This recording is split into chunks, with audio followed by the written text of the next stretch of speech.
9 கோளும் ஒன்றாய் காண அங்கு கற்பகம் என்னும் கடவுளின் மெய்யில்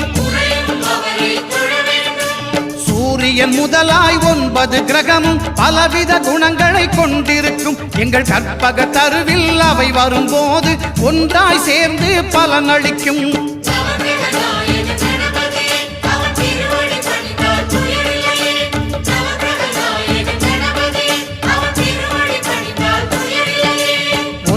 கோளும் ஒன்றாய் காண